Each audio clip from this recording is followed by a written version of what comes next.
Welcome to another episode of the CPG Guys podcast. Our co-hosts, Sri Rajagopalan and Peter V.S. Bond, explore how brands and retailers engage with consumers online, in-store, and everywhere in between. And now, here are Sri and Peter. Hello, folks, and welcome to this episode of the CPG Guys. I'm, of course, Sri, one of your aforementioned CPG Guys. And I'm here in New York City today, one of my favorite places and a place I call home. Of course, I live in Los Angeles now, aka the West Coast CPG Guy. East Coast CPG Guy and my partner, Peter Bond, couldn't be on the episode today. He's out at a class in Cornell, actually learning digital education. Like, what are the odds? What are the odds, right? But a reminder to all our audience that all of our content can be found by simply going to a browser, typing cpgguys.com. You can find all of our interactive content, all our episodes, a new rich web format. By the way, I will ask you to give us a rating and a review. Why I do that is you shape the show. You tell us who comes on the show, the topics we do on the show. The rating tells us how we're doing. What the review does is also provides color commentary to us on if we got it right or not with the speaker that we actually bring on. I'm proud to tell you that the CPG Guys is a partner of Next Up, also known as formerly the Network of Executive Women. And Peter and I are honored. We have our own page now on our page, and the way you can find us, learn more about Next Up, is go to nextupisnow.org/CPGguys. You can also enroll to be an ally and be part of the Network of Executive Women, aka Next Up. In addition, a reminder that we also have a sister podcast called FMCG Guys, where Daniel Lefrain, our friends over in Europe, actually talk to practitioners, retail brands, and service providers across the Atlantic in Western Europe.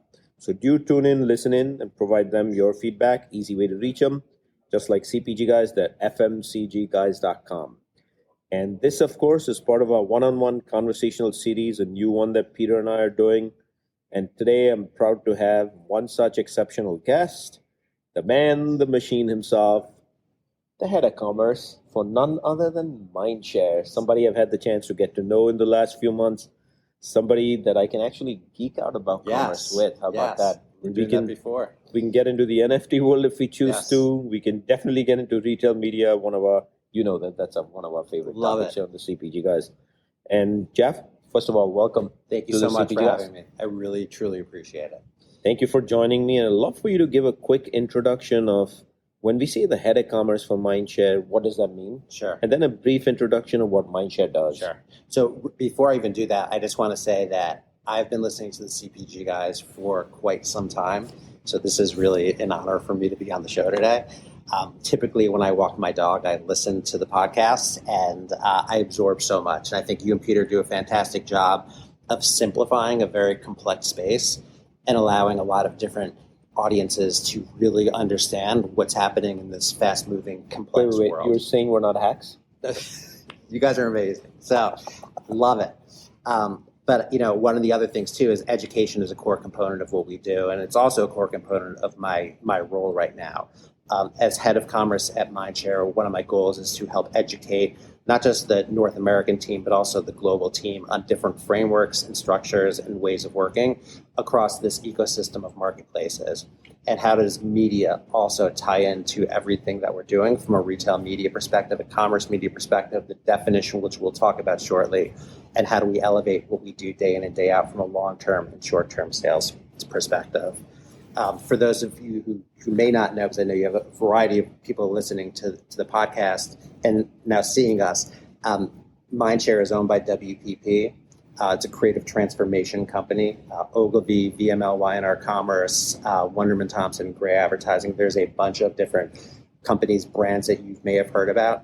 When you think of it, when you take a step back to, we are within the Group M organization. So Group M is the media component to WPP, and Mindshare is a part of that. Within Mindshare is here, then you have Mediacom, Essence Mediacom, and then also you have Wavemaker. So we're one of the three different agencies within the construct of Group M.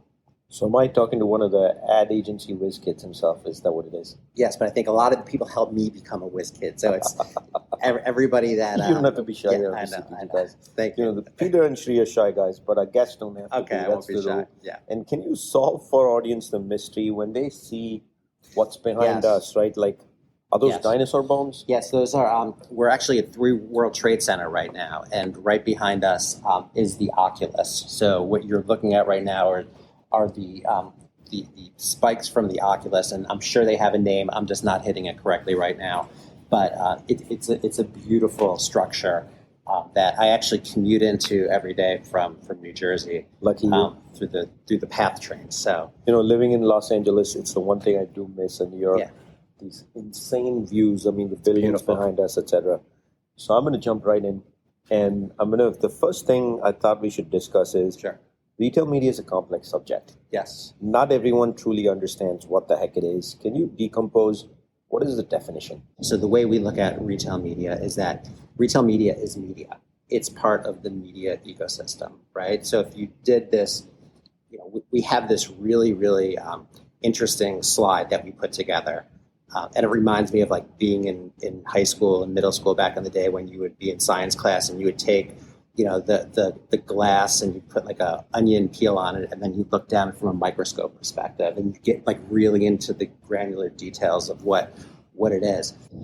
So from a commerce perspective, we look at retail media as media. And we have this Venn diagram, and if you look at the Venn diagram on the outside... And you've actually promised to share with our audience Yes. an image of what this Venn diagram We is will about share. We will share with the audience what that looks like and how it operates, because I think it simplifies the complex space with visuals, but it also shows where all the different retailers, customers, however you look at it, fall within that Venn diagram. It's awesome. So Thank you for that. Of course, I think it helps. One of the things too is like we look at partnership and we look at understanding a complex space will help the industry move ahead and have everybody speak the similar type of language. So when salespeople are talking to retailers and media people are talking to salespeople at the retailer side, buying media and shopper marketers, everybody starts to talk about that holistic language. I heard on, somebody said recently, if you talk to a media person about inventory and you talk to a retailer, a shopper marketing person about inventory, what does that look like? It's one word, but it means two different things to two different people. You could think about shelf space or digital shelf space, and you could also think about, the impressions you're buying on a retailer Which site. kind of leads me into who should care about retail media the most? Is it sales? Is it true brand marketers? What's the role of the agency in between? Because if you look at the old world of media, it was the brand marketers and agencies, they go do their thing. It was all about upper funnel impressions. Yeah. Retail media tends to be more lower funnel conversion. Yeah. Bust the myth. Who should care more? And is it full funnel? What is retail media? I think it's both should care, both should understand the complex space that it lives in, and both should partner together in order to help move it ahead. I feel as though right now you're in an industry where there's a lot of, I don't want to say battle for control, but there's a lot of conversation. Oh, no, trust me, there is. There's a lot of I battle hear for about control. this Yeah. every single day, but if you were objective, right? Yeah. Is it co-ownership? Is it brands who should own it? Is it sales who should own it? Or is it really co-ownership with the agency somewhere doing the buying? I would say it's co-ownership. I would say that brand people are really good at building brands, obviously, and working closely and understanding the brand ethos and how do you build brand awareness, brand metrics, leveraging the audience. And then on the other side, you have the sales teams who know the retailers inside and out. They know things about what works at Walmart, works at Dollar General, what works at Kroger, right? They know these things inside and out, whereas a lot of the brand people may have an idea, but they're not in the trenches. And I think a lot of what we had talked about before, just in general, is that in order to really know the space and operate in the space and accelerate is to be in the trenches, to understand what are the levers you need to pull. So I think it's a co-ownership that both the shopper and sales teams, as well as the brand teams, need to work together. And then also from an agency standpoint, how do we help fulfill that dream of like one team working across both upper funnel and lower funnel? So let's chat about that for 1 second, right? Is retail media or is it trade? I look at retail media as media. by pure definition of retail media is media, right? Some large portion of retail media too is about audience acquisition, but Yes. yet the industry looks at retail media and only measures it for ROAS. Yes. Why is that? The ability for us to understand exactly from how audiences are looking at our ads and how they're purchasing our products, and also identifying and harvesting other audiences that we may not have realized are purchasing our products. We really need to lean into that. So understanding that people who are searching for specific keywords, right, we may have not realized those are the keywords that are really attracting a different audience based on what we see in Amazon, right? We have that insight, we have that visibility in terms of what people are searching for and what they're purchasing. So the ability for us to really have a full spectrum view and then leverage the different audiences, right? Understanding from a DSP perspective, right? Demand side platform, understanding what's happening within the Amazon ecosystem, what types of audiences are buying, and then are we identifying new audiences and are they new to brand? And we look at those new to brand metrics. Like to us, that's a really good way of understanding and then building our audiences and building our overall sales approach.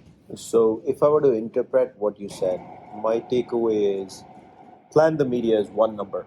Yes. It's one media budget. Yes. And then in that media budget, what traditionally used to be about audience acquisition, Yep. based on cohorts and brand ethos, etc. Now there's a commerce portion of it. Yep. That's where squarely the retail media comes in. But it's still one media budget. It's one media different budget, purposes, yes. and some portion of even that commerce piece, which is the retail media budget, could be about audience acquisition. Correct. That's how we look at it. It's a shame the industry isn't Yes. evolving to that yet. It's so fixated on give me my ROAS, give me my ROAS. Yeah. And I feel the reason we do that is because as salespeople, Yep. that's what we're trained. Like Right. traditionally in a display in store, right, merchandising, we're always looking for, if you were to write a $50,000 investment, Yes. what was the ROAS of the Yeah. $50,000 investment, which from a salesperson's perspective is about cases. Yeah. How many more incremental cases did we get on merchandising at Yeah. the end of the day? I don't think this is radically different, except it's now created a change in paradigm here, because what I hear you say is, if I'm a brand marketer, I now should be measured on bottom of the funnel too. But if I'm a salesperson, I should have as a responsibility audience acquisition. Yes. Yeah. Long-term and short-term sales, right? Like long-term, building the brand equity, short-term, driving that ROAS, you have to balance it, right? And like the balance is extremely important for us to understand, what are we doing? Because from a short-term sales standpoint, we don't want to lose share to a competitor. But from a long-term standpoint, if we're not doing upper funnel types of executions and big partnerships, then, we lose out in terms of building that brand equity. So it's a balanced approach. What is your advice, therefore, for brand marketers? And I'm going to ask you the same thing separately for salespeople, but what's your advice for brand marketers? The space is new to a majority of them. Yeah. And anybody who tells me that it's not new to them, dude, guys, don't make it up. Like, I've spent way too much time in this space. Yep. Right from ground up, right? So what is your advice for those coming into this space? What would you tell them? How do they learn? How do they understand that it's truly full funnel and the ROAS matters, so does audience acquisition, and it's basically the full funnel? So I think number one, the best thing to do is be open-minded and don't be afraid to ask questions. Don't be afraid to lean in. I would say, and I've said this to our team, and I've said this to many of our clients, and I'm not just saying this because you're here and I'm on this podcast, but like start with listening to the CPG guys, right? You break down a very complex subject and you make it simple for people to understand. So once you start picking up that type of language and the nomenclature and how retail media works within the overall construct of media, it's extremely important. So you could pick up those things. The other thing too is, whoever you're working with from an agency perspective or, internally, look to do boot camps, right? We just got done doing a 9-week boot camp. And what would you advocate for content in that boot camp?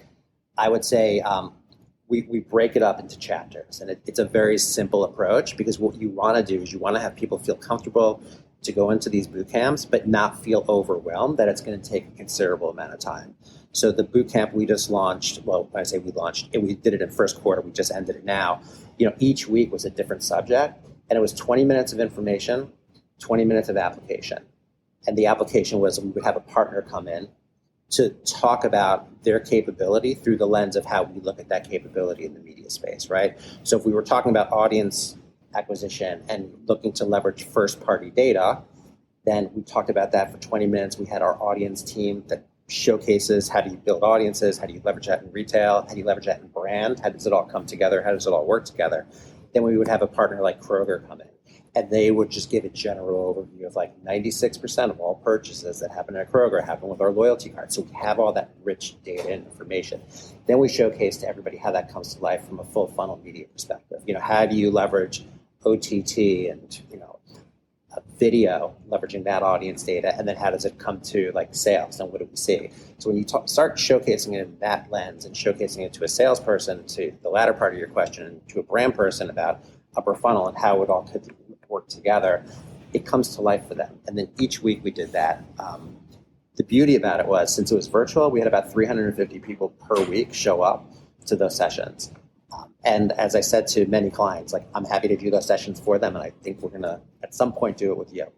So one of the things that immediate knee-jerk question that follows through is, if I'm a brand marketer, I attend this boot camp, I learn a lot about, I'm assuming you're even going to advocate for get tactical with this stuff. There's no way to learn but get tactical, right?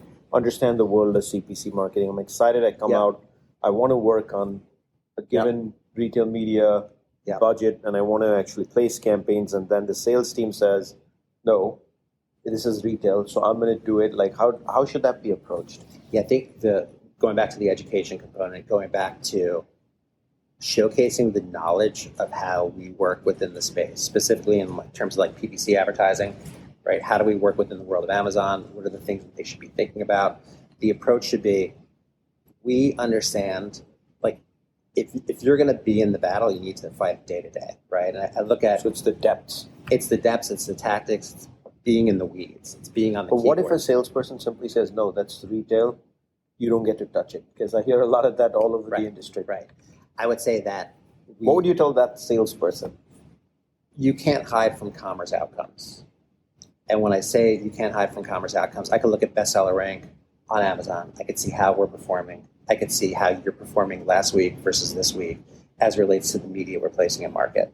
Also, as it relates to your SEO strategy, what's happening on site, and how are you optimizing your PPC pages, and what are those different things. I don't think there's a lot of, there's knowledge, but being able to be in the weeds and see what works and see the different systems in real time, like that helps drive impact and that helps drive outcomes. Does that mean we have to train salespeople to also understand the world of PPC marketing? I would say yes. I would just say having a knowledge of it is going to help. So that's is that the more high level stuff? Not necessarily going into a system and planning a campaign, but understanding that there's something called a CPM. Yes. It's actually a CPC which dictates a lot of what kind of ROAS you're going to get. Building audience cohorts to target, like personalization on campaigns. This is typically not the domain of salespeople. Correct. So what do you suggest? How do we flip this? What I would say is we would go in and have conversations with the sales teams to get them up to speed and understand the space. At the same time, for us to understand the day-to-day challenges that salespeople have, what are they trying to achieve? Just because we're training them, they need to train us too, in terms of like, how do we all work together? And I think we're making a ton of progress with a lot of sales teams, understanding what are the core points that they're trying to do and trying to deliver for their company, for their bottom line, day in and day out, and how do we help that? Because we're going to come in and help support, but at the same time, when we support, we're going to learn a lot too and become better at our jobs day in and day out. So if I thought about, we want to become better at our jobs day in and day out, at the end of the day, what you do, what I do is similar. We're trying to deliver for the consumer, right? Because she's queen, she makes the decision, she actually buys product at the end of the day, right? If I thought about this mishmash, the biggest advocacy that I'm hearing from you is, at the end of the day, retail media will be different than traditional media in the sense it is truly an intersection of sales and marketing. Yes. There's no one distinct owner, and that is not the way to run this. Correct. I would say it's one team, it's a partnership. Retail media is media. So when you see that diagram and you see brand media and you see the audiences flowing through that, you see all the different tactical components that all the retailers are deploying in marketplace, and how does a brand person see that come to life within social channel, within social commerce, now or in the near future, the metaverse, what that looks like, how do we tie all that together to help sell more products to our consumers at the end of the day? That's what we're trying to do. Makes full sense, because at the end of the day, if you're a brand marketer, you want to make sure that the communication vehicle that you're using on retail media sticks to your brand ethos. Yes. And you find the outcomes. For that, I feel, Jeff, brand marketers do need a massive upgrade in this country on understanding the retail ecosystem, because the buyer on the other side of the desk is still largely procuring product for the chain based on a planogram that's in store. But if you isolate that process and make it brand ethos only, you're not going to deliver that end goal for the retail chain.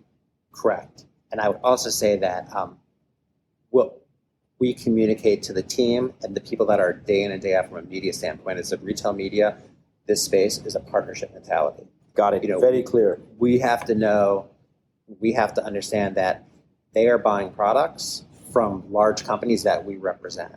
And at the same time, they're controlling the physical and they control the digital shelf. When we are working with traditional digital publishers, one of the things they're doing is they're not buying a ton of products from our clients, right? They're just providing us with audience, which is great. But at the same time, there's a different type of relationship that goes on. And then we need to be able to navigate that relationship, because the sales teams are working directly with the retailers. And based on that, there's a huge component to that where we are a partner with them. We're not just coming in as like the media buying agency. We're coming in as a partnership approach in order to help drive those outcomes.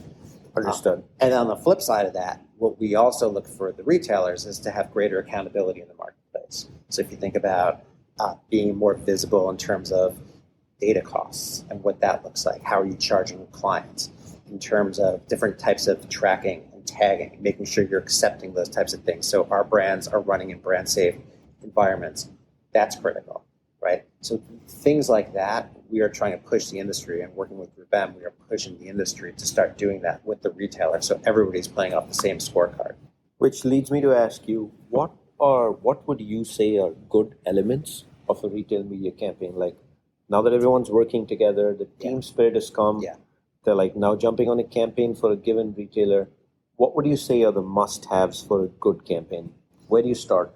You start with the audience, and you start with like, who are you, what is that audience you're defining? And based on so that, it definitely doesn't start with lower funnel ROAS. It actually starts with audience. It starts with your audience. So let's bust that myth. Like here on the CPG guys, audience starts first. It's media, so you start with the audience, 100%. So start with the audience. Once you've identified that audience and understand who your propensity audiences are, and then understand who potential new audiences could be based on a lot of the data you have access to, based on the data that the retailers have access to, and their first party data.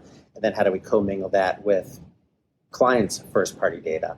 Understanding that and setting the stage, right? When I think about how teams are structured and what we should be doing, at the top of the chain you have your strategists. In the middle of that you have your audience strategists, and understanding where the audience is, how are the data analytics, how much money should we be spending by tactic in order to drive those outcomes. And then at the bottom of that you have a team that's hands on keyboard, leveraging all the different digital touch points or physical touch points, if I'm in store, if I'm in screens, whatever that is, putting together a campaign. So the more we can have upper funnel awareness, to create that awareness, and then getting down into like the targeted DSP, offsite, social, but how does it all work together to help sell that overall outcome or the category that we're trying to move? It's good to hear a media leader. I know you're a commerce media leader, so you may be a little biased. Yeah. But actually, this is good bias to me. Because if you're a commerce media leader and you're still advocating for start with audience, that's a big deal. So that's a big myth busting we're doing here today. That even a retail media campaign, you don't start with ROAS as your goal. That's one of the outcomes that you measure. It's an outcome. If you get your audience right, I assume your ROAS is going to be good. Yes. And a lot of people this should be so intuitive. Yes, it should be 100%. And that's why we like to try to, we like to showcase, here's the outcomes framework and here's what we should do. From an audience standpoint, how do we push that out? So I think the funny part here is because sales is right in the middle of it. It goes immediately to the mentality of how merchandising is done. That's what drives the ROAS. And brands want to own it outright so badly. They want to stay up top. That's why the partnership isn't happening. The partnership needs to happen. For everything to move ahead, the partnership needs. Not much choice is what I hear. But any other advice on the retail media space for large brands? Like how to think of this, how to approach it? What's a good metric? Like, how do you measure success on a campaign? So what depends on who we're talking to and depends on what team. But the way I look at success that's now starting to manifest itself on teams is like we have a one team, one holistic mentality. So when we go to market and we're buying media for a brand and we're buying that media for a brand on a retailer, we're all working together.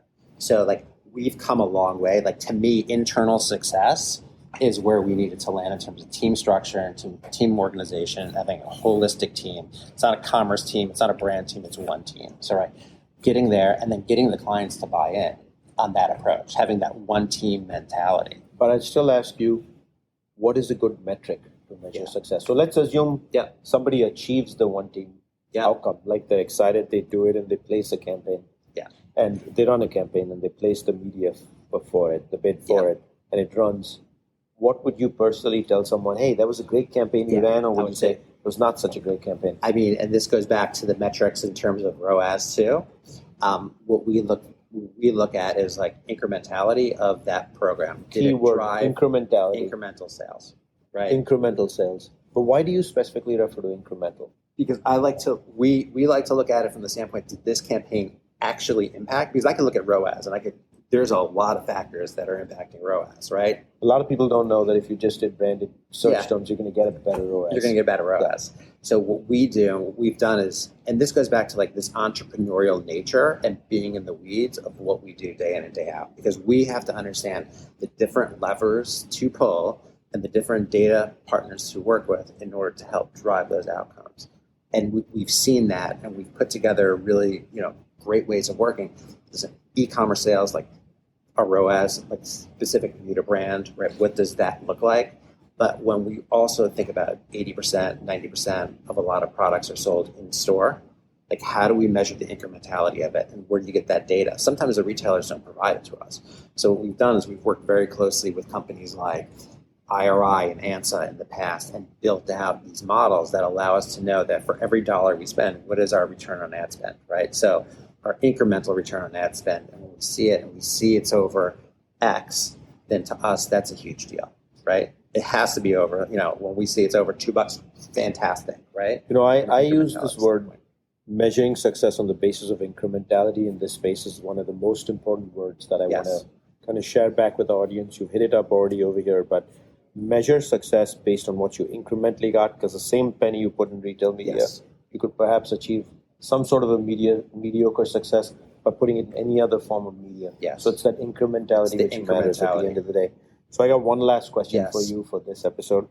And that question is actually pretty straightforward, Jeff. First of all, thank you for joining me. Thank you for having me. And that question is, what is your advice to brands and salespeople on retail media? What should they do next listening to this episode?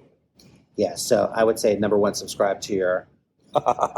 subscribe to it. If they're listening here, they already are. I know. So we got that. Share it with your friends. Like, to me, the most important thing is the education and to lean in. So is the industry at a state here where the paramount action is still education and leading I would say learning? I would say anybody that touches this space, we like to use the term strategically sound and tactically tenacious, right? So just love that. As a strategically sound, tactically tenacious. Got it. Yes. So from a strategy, I'm going to use that, all day long. Go ahead. So from a strategy perspective, how do we put together, going back to one of your questions, the holistic approach to media? Like, what does that look like? So from a strategy standpoint, how do we set ourselves out? From a tactically tenacious standpoint, when you look at the volume of campaigns that are coming through retail media right now, and I can look at, various clients, thousands upon thousands, right? So understand that a lot of the success happens in the day-to-day tactically tenacious component of delivering flawlessly. So just respect the fact that there's a lot happening in the weeds day in and day out in a world that's pretty immature in terms of capabilities, some much more mature than others. So don't get me wrong. There's a lot of retailers that are doing But overall, still immature. Overall, still immature. The net score. And then when you look at that, how do you help navigate in that space? Be in the weeds, download all the different apps, right? Play around with things, download it, even if there's grocery stores that aren't even in my neighborhood, but I still download their apps because I need to know how it works and I need to know what it's looking at. Make sure your teams, your agency teams or whoever it is, like you're downloading the latest apps, you're understanding how that consumer is utilizing those products, because from there you can start to build out different unique types of ideas with the retailers and, helping them Downloading build the apps, that's another one. Downloading the apps. Yep. You sneak that one in. Yeah. Downloading the apps is critical. I have 31 retail apps. Oh, you have 31? Yeah. It's great. I don't shop them all, but I browse most of them. Well, the thing is, I want to go and show up to a store and then have a push notification with everything I've bought in the past. And then what are those specific products that are still on offer, right? Or just in general, a new innovation comes out. Maybe it's you want to know. I want to know. When you're at the shelf. Yeah. 86% of consumers, when they stop their car at a retail location, the first thing they do is they pick up their phone and they look to see what they missed. If there's a push notification on there from that retailer talking to me about latest offer, latest specific Wouldn't content, that be an opportunity for a placement? Yes, 100%. So swipe, see what those products are, and then purchase. Unfortunately, we're out of time, but here's what I'm thinking. Here's my summary of this episode. The biggest message to brands, marketers, salespeople, right squarely in the middle is finance as well. If there's one thing you can do, continue the learning journey. Yes. Is that a sign we need to wrap up? Yes, that's a sign we need to. It's a green building. So I think somebody's telling us to move. Yeah. The sunshine, I'm sure it has to do something There to you do go. with sunshine. But that said, a reminder to our audience, all of our content can be found easily by going to a browser, type cpgguys.com, new rich website, episode by episode. You can look at the content, the guest, profile of the guest, and we're on 40 plus actual listening platforms, podcasting. So do tune into their favorite one of choice. Jeff, head of commerce for Mindshare. I'm thankful that you decided to join me in of course, anytime. CPG Guys today. Happy to be back in the future. So This has been excellent. So we'll take you up on that offer, and what we'll do the next time we do this is let's get a little bit more tactical, as you've just said today. Yes. But that's where the action is, right? Let's get into it. Let's get into the world of CPC marketing, decompose for us what a CPM is, CPC is, what a CAC is, what a ROAS is, and why people even in senior positions should care about all of this stuff. And then also maybe you can give us examples of what great run campaigns are and what they got in terms of metrics 100%. and outcomes. So let me thank you for joining us on the show. Appreciate it. Folks, a reminder that you can also check out our sister podcast, FMCG Guys, across the pond over the Atlantic. Easy way to do that. Just go to fmcgguys.com. And that's a wrap for this episode. See you soon on another episode of the CPG Guys.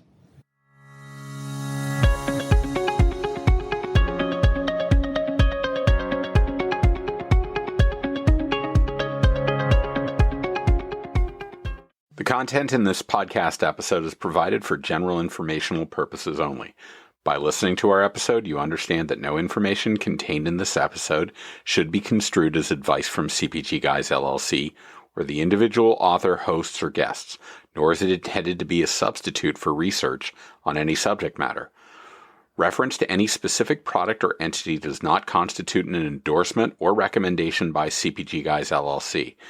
The views expressed by guests are their own, and their appearance on the program does not imply an endorsement of them or any entity they represent. The views expressed by CPG Guys LLC do not represent the views of their employers or the entity they represent. CPG Guys LLC expressly disclaims any and all liability or responsibility for any direct, indirect, incidental, special, consequential, or other damages arising out of any individual's use of, reference to, or inability to use this podcast or the information we present in this podcast.